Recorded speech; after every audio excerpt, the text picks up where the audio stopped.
Bonjour à toutes et à tous, bienvenue dans cette nouvelle vidéo, dans ce nouveau tuto sur Pipedrive. On va parler d'une nouvelle fonctionnalité sur Chatbot, une fonctionnalité très attendue. Donc Chatbot, c'est la possibilité de mettre un chat sur son site internet pour que les gens puissent vous poser des questions. Et bien désormais, on va pouvoir tracer le taux d'abandon au niveau des étapes du chatbot, au niveau du workflow qu'on a mis en place, et aussi et surtout savoir d'où vient le visiteur au niveau du remplissage du formulaire lorsqu'il a répondu au chatbot. En gros, si on va faire un cas d'usage, on va basculer sur l'écran assez rapidement.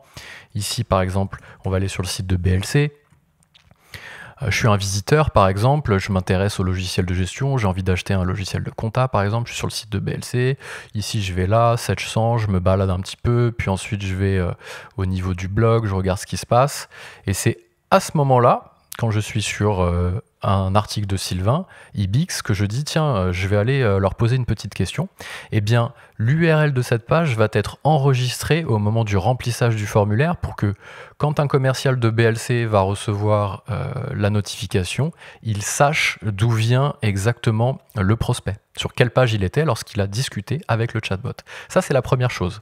Et la deuxième chose, ça va être au niveau du workflow du chatbot, la possibilité de voir les abandons qu'il y a au niveau des étapes. C'est hyper important de voir où est-ce que se situent les zones de pesanteur et les étapes qui font que les gens abandonnent en fait le remplissage d'un formulaire.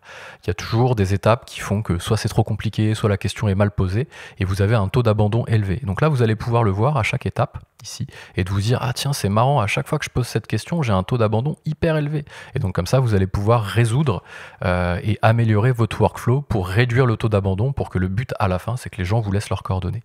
Ça, c'est les deux nouveautés sur le chatbot qui sont vraiment très cool.